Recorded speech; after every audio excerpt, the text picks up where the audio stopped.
પગલે પાલિકા તંત્ર અલર્ટ મોડ પર છે। આપ જુઓ કંટ્રોલ રૂમના દ્રશ્યો, વરસાદી ગતિવિધિઓ પર સતત મોનિટરિંગ થઈ રહ્યું છે।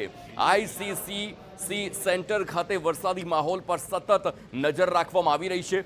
વરસાદી પાણી ભરાય ત્યાં તાત્કાલિક ધોરણે સૂચના આપી દેવામાં આવે છે। સીસીટીવીના આધારે વરસાદી પાણી ભરાવાની સ્થિતિ પર બાજ નજર રાખવામાં આવી રહી છે।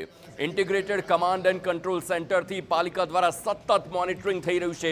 તમામ શાળાઓ તેમજ આંગણવાડીઓ બંધ રાખવા આદેશ આપી દેવામાં આવ્યા, પરંતુ શા માટે એ આદર્શ શાળા શરૂ હતી તે પણ એક સવાલ। તમામ મામલતદાર કચેરી અને તાલુકા પંચાયત કચેરીઓને અલર્ટ પર રાખવામાં આવ્યા છે।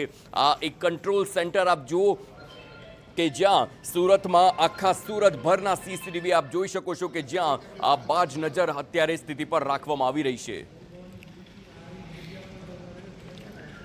સુરત શહેરમાં જે હાલ 2 દિવસથી જે હેવી રેન થઈ રહ્યો છે તો તેને કારણે અલગ અલગ વિસ્તારોમાં જે પાણી ભરાઈ જવાના જે કિસ્સાઓ ધ્યાને આવી રહ્યા છે, એને માટે અમે તુરંત જ કમાન્ડ એન્ડ કંટ્રોલ સેન્ટર ખાતેથી સીસીટીવીની મદદથી જે વિસ્તારમાં પાણી ભરાયા હોય તેની તુરંત જ વિડીયો ક્લિપ્સ અને ફોટોઝ લઈને અમારી ફિલ્ડ ટીમને જાણ કરી રહ્યા છે અને એ વિસ્તારોમાંથી પાણીનો નિકાલ કરવામાં આવે તે બાબતની કામગીરીનું સંકલન કરી રહ્યા છે।